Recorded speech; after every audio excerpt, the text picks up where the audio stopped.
Bienvenidos a la sesión número 1 de gramática y ortografía. Soy la docente María Ríos y es un gusto acompañarles en este proceso de formación. Hoy, siguiente, hoy abordaremos una agenda completa que incluye desde las bases de la acentuación y el uso de los porqués hasta la estructura de la oración bimembre y los vicios del lenguaje que debemos evitar para lograr una comunicación de excelencia. Siguiente.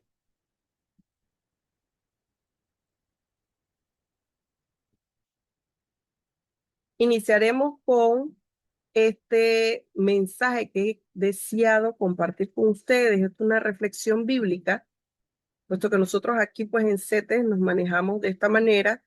Siempre agradecemos a Dios y tenemos a Dios en cuenta para todo.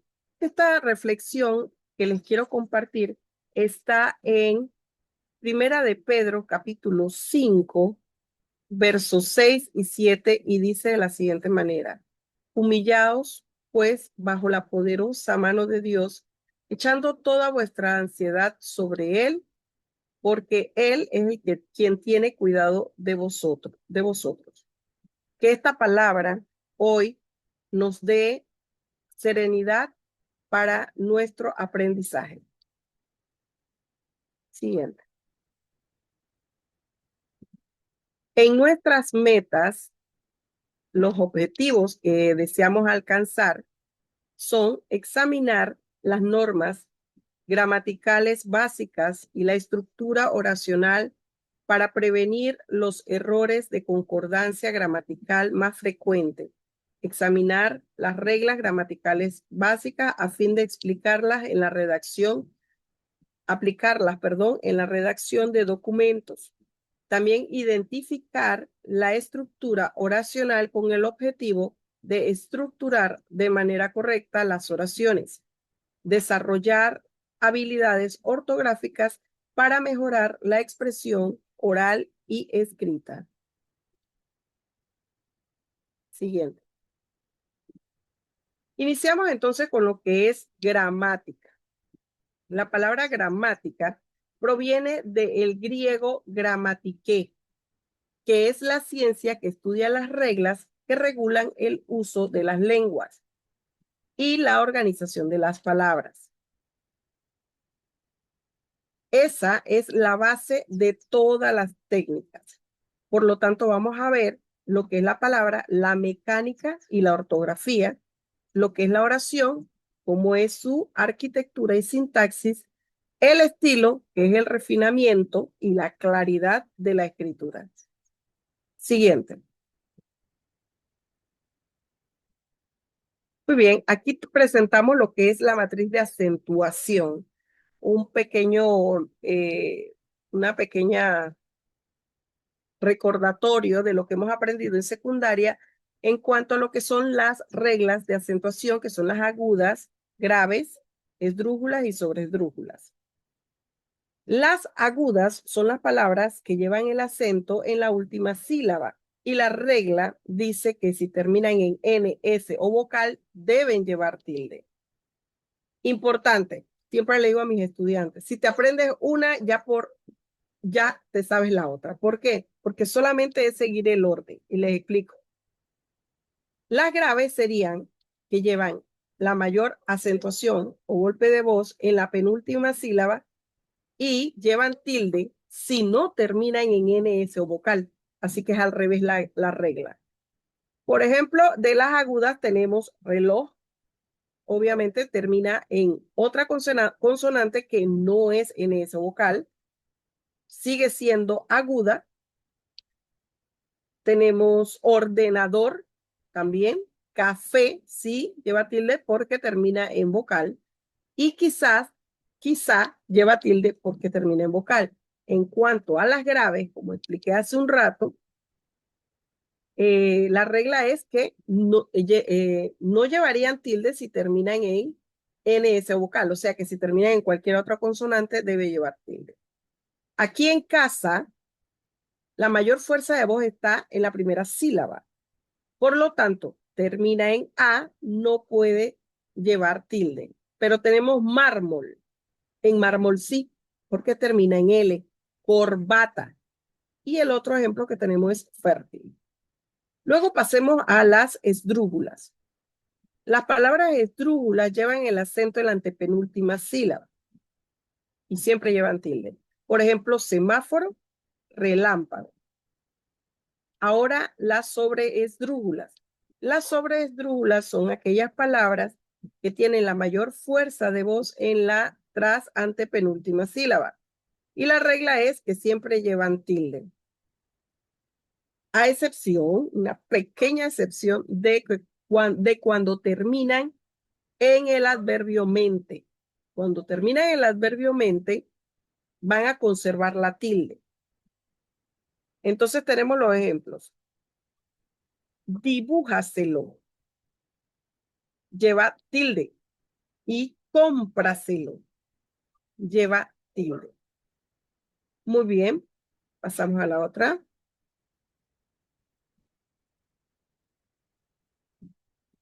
Aquí vamos a ver lo que es la tilde diacrítica. La tilde diacrítica es fundamental para diferenciar las palabras que se escriben igual, pero tienen funciones distintas. Por ejemplo, aquí ahorita lo vamos a ver. Pero antes me quiero detener otro poquitito aquí, porque es importante que recuerdes que en español tenemos 3 acentos. El prosódico, que lo tienen todas las palabras, el ortográfico, que es el que le aplicamos las reglas que acabamos de ver, y este acento, que es el acento diacrítico, para hacer la diferencia cuando estos monosílabos trabajan de una forma o de otra forma. Por ejemplo, aquí tenemos el de, que es del verbo dar, y el de la preposición. El tú de pronombre, cuando me refiero a una persona, y el tú de determinante. Determinante posesivo, adjetivo posesivo. El se, que viene a ser del verbo ser o saber, y el se de pronombre. El te, que es la infusión, lleva tilde, y el te de pronombre no lleva tilde. El sí, que es un adverbio de afirmación, lleva tilde, más el sí de conjunción no lleva tilde. El más, cuando es de cantidad, lleva tilde, y el más, que equivale a un pero, no lleva tilde. Él, cuando se refiere a una persona, es un pronombre personal, y él cuando trabaja de determinante artículo. Siguiente. Vamos a entrar entonces en el uso y las diferencias de los porqués. Tenemos aquí el primer porqué, que es separado y sin tilde, es la unión de la preposición por más el relativo que, equivalente a el por qué o por el cual. Ejemplo, hace mucho que no voy al cine. Ese es el motivo por qué no quiero ir. El siguiente por qué que tenemos al lado es el por qué con tilde y va junto. Es el de sustantivo, sinónimo de causa o motivo o razón. Estos siempre van a ir adelante el por qué. Va a ir adelante un artículo que es el. Me gusta mucho la película.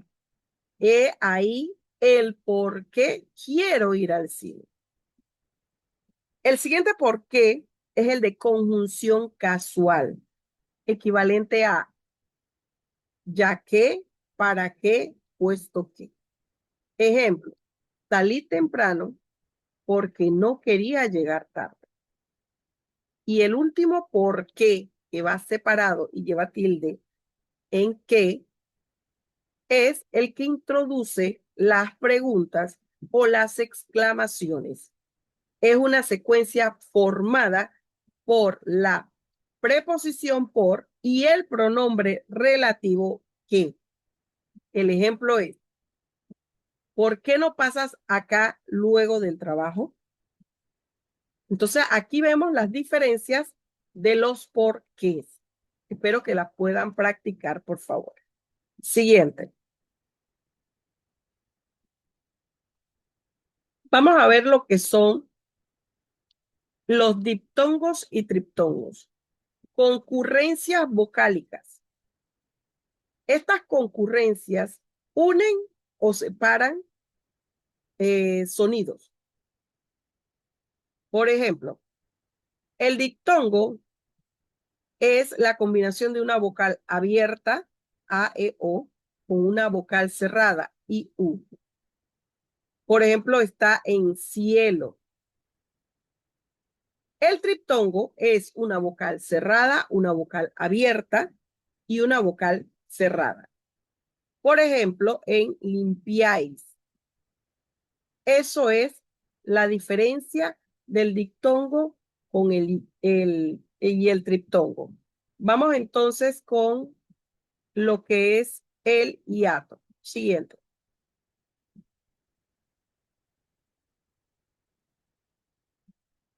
La ruptura de la ecuación, el hiato.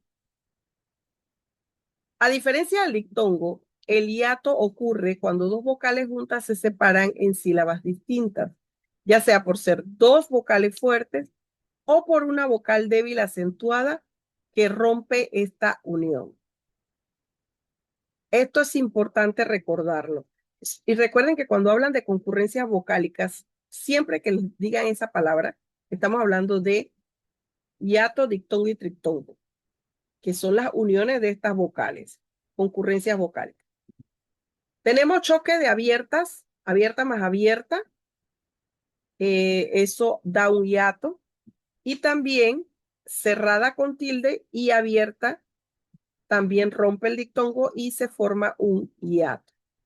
Por ejemplo, tenemos María, que lleva tilde en la I. Este nombre tiene hiato. Ríos también tiene hiato. Baúl tiene hiato. Por lo tanto, se separan en distintas sílabas. Muy bien. Seguimos. Hablemos un poquito sobre los prefijos. Prefijos, los si no y si no, y etcétera. Vamos a ver un poquitito de cada cosa. En esta sección nosotros vamos a ver lo que son técnicas que los prefijos van siempre unidos a la palabra. También vamos a repasar lo que son las reglas de las doble R y el uso correcto de las mayúsculas, los extranjeros. Pero yo me quiero detener un poquitito para hablar de cada uno de ellos, ampliar lo que puedo. Los prefijos siempre van a ir unidos a la palabra base. Por ejemplo, ex novio, ex presidente. Se separan solo si la base son dos palabras. Ex primer ministro. Esto es en cuanto a los prefijos. Nos vamos con el si no versus el sí no. A pesar de que este si no que va pegado, que va junto, es la conjunción para contraponer una cosa contra la otra. No es azul, sino es rojo.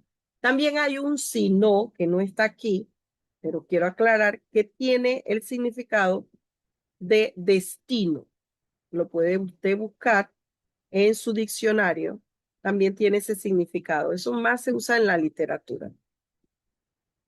También tenemos el otro si no, que va separado, que es un condicional de negación. Por ejemplo, no iré si no llueve. Entonces es una condición. Si esto pasa, entonces yo hago aquello. Luego viene, vamos a hablar de lo que son las doble R. Solo si el sonido fuerte va entre dos vocales o tras un prefijo. Por ejemplo, en carro, ahí ese sonido entre esas dos vocales es fuerte. Así que ahí se usa la doble R. Vámonos entonces con lo que son los dígrafos que se han eliminado del alfabeto, que son, para ir más rápido, es la che, ya no es che, ahora tenemos C y H. Y la doble R tenemos L y L. Ya no son letras estas mismas independientes en el diccionario, se buscan siempre dentro de cada una de estas, ya sea C o L. Ahora en el uso de las mayúsculas, importante que tengan en cuenta que ya todas las mayúsculas, cuando usted escribe Panamá en bloqueo de mayúscula, debe llevar tilde, sin excepción. Y en cuanto a los extranjerismos, que son préstamos de otros idiomas y títulos de obras, siempre se escriben en cursiva. Siguiente. Siguiente. Muy bien, vamos a hablar un poquito sobre las oraciones bimembres. La oración bimembre es aquella que tiene dos partes claramente diferenciadas, lo que es sujeto y predicado. Y es la estructura básica que permite transmitir un mensaje completo con sentido lógico. Aquí tenemos un ejemplo. El magnate llegó en un auto lujoso. Entonces tenemos un sujeto y tenemos un predicado. Este sujeto expresa de quién se está hablando y en el predicado lo que se dice que está haciendo el sujeto. Tenemos entonces lo que es el sujeto tácito, el implícito, que también es importante que ustedes lo manejen. Normalmente el tácito nunca está escrito, el implícito sí es el que aparece. Por ejemplo, para un tácito como el que tenemos aquí dice, por favor, juega conmigo. Ese tácito viene a ser el tú. En el expreso va directo. En el expreso, el ejemplo es el mar está picado. Ya estoy hablando de el mar. También pueden haber sujetos compuestos, como por ejemplo María y Luis aprobaron, compraron, bailaron, gozaron, lo que sea, pero ese sujeto es María y Luis. Entonces tenemos en el predicado, que es la acción que hace el sujeto, tenemos un predicado verbal y tenemos un predicado nominal. El predicado nominal siempre va a estar compuesto por los copulativos, que son ser, estar y parecer. Por ejemplo, la lagartija es pequeña. Ahí está el verbo ser, estar, parecer, cualquiera de esos verbos. Está es. Entonces, aquí, ese sería un predicado nominal. Y todos los demás que no sean ni ser, ni estar, ni parecer, son predicados verbales. Siguiente.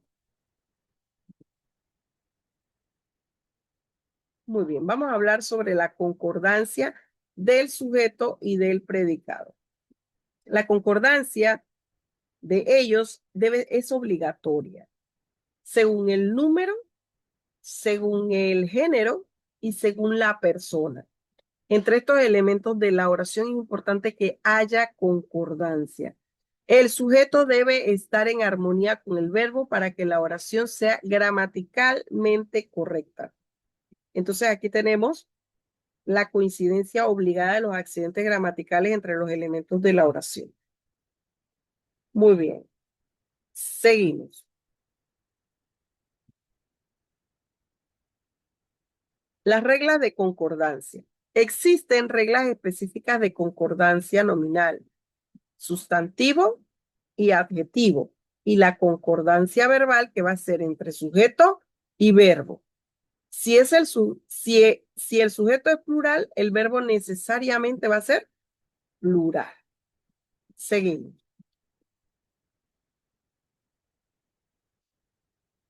Muy bien, vamos a entrar en lo que son vicios del lenguaje y solecismo. Aquí vamos a ver estos dos.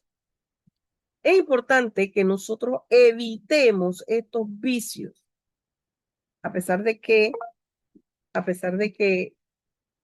la RAE hace poco ha permitido ciertos usos, que les invito a investigarlos. Siempre es bueno que tratemos de hablar de la manera correcta, la manera más correcta posible. Debemos evitar vicios como lo que es la redundancia, subir para arriba, entrar para adentro, bajar para abajo. Según la RAE ahora último, que no estamos de acuerdo muchos, depende del contexto se puede usar. Lo que pasa es que recuerden chicos que el idioma está en constante cambio gracias a nosotros los hispanohablantes. Es una lengua viva. Por lo tanto, entre más se usa, la RAE dice vamos a aprobarlo.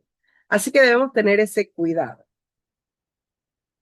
Los solecismos, ¿qué son? Son errores en la estructura sintáctica de la oración. En la parte de la escritura y la concordancia entre una y otra cosa de las partes sintácticas de cada palabra, de las oraciones. Estas van a afectar la claridad del mensaje. Aquí nosotros tenemos en redundancia, tenemos sube para arriba es un error. Es realmente lo que se debe decir es sube. Lo he visto, lo he visto con mis propios ojos. Debería ser lo he visto, obviamente con nuestros propios ojos. Por suerte esa no la han aprobado todavía. Y los solecismos que tenemos, el hubieron y debe ser hubo y dije que viniera en vez de le dije que viniera. Muy bien, seguimos. Aquí lo que vamos a ver son las anfibologías y la cacofonía. En la anfibología, esta genera un doble sentido con la ambigüedad. O sea, una palabra puede interpretarse de diferentes formas, diferentes maneras, lo cual es crítico para evitar en documentos técnicos. El momento que les toque redactar, por favor, eviten palabras que se puedan interpretar en varias cosas. Asimismo, evitemos la cacofonía, que es la repetición de sonidos que van a resultar desagradables. Aquí tenemos, en esta ambigüedad tenemos múltiples interpretaciones. Bueno, el ejemplo es un poco así fuerte, pero es para que lo podamos entender. Dice, el burro de Pepe me sorprendió. ¿Pero de qué burro estamos hablando? ¿De Pepe o de un burro realmente? Entonces, tenemos que saber escribir. Por ejemplo, otro que se me ocurre acá, te espero en el banco. Muchos van a interpretar que es en el banco del parque y otros van a decir que es en el banco general.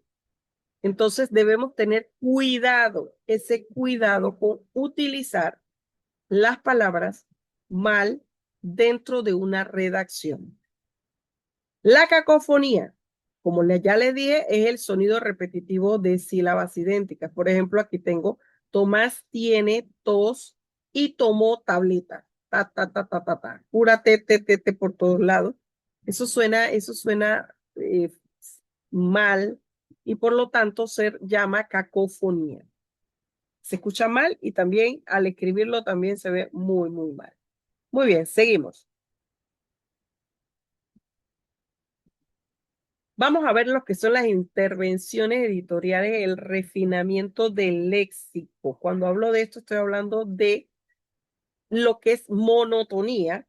Ya vimos redundancia y cacofonía. Ahora vamos a ver monotonía, que es la pobreza léxica.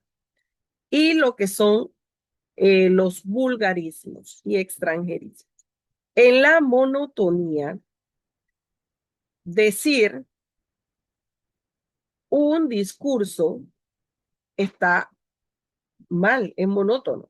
Debemos buscar un sinónimo, como por ejemplo pronunciar un discurso.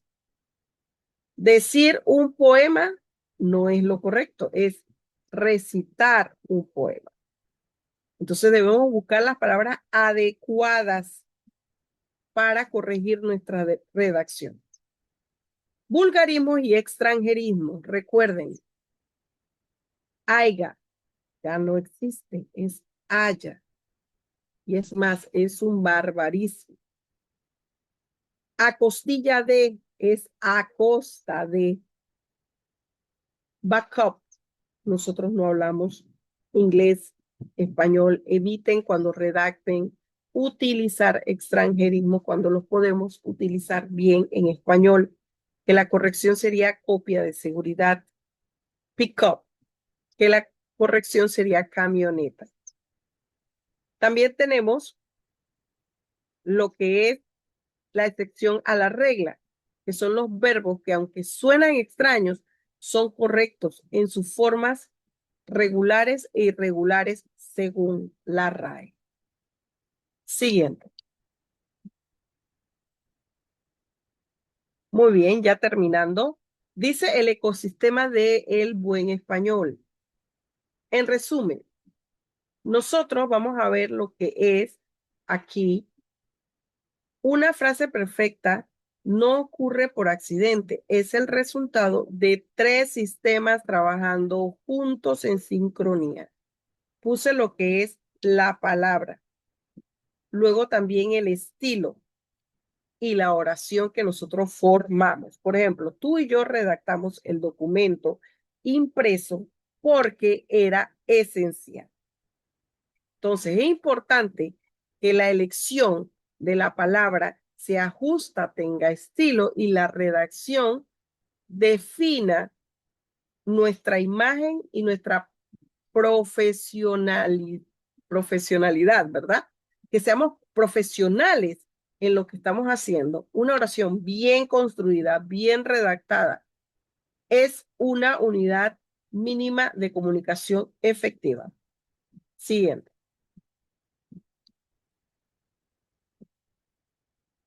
En resumen, aquí tengo, les hice esta diapositiva con un resumen de casi todo.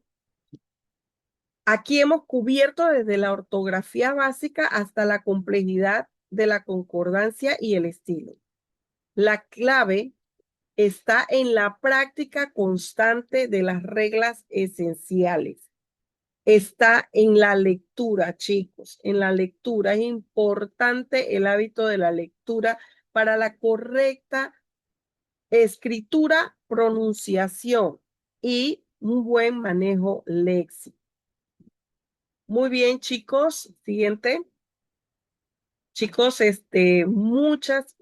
muchas gracias por su atención y espero que este material haya sido de gran provecho para su desarrollo profesional. Nos vemos en la siguiente sesión. Dios los bendiga.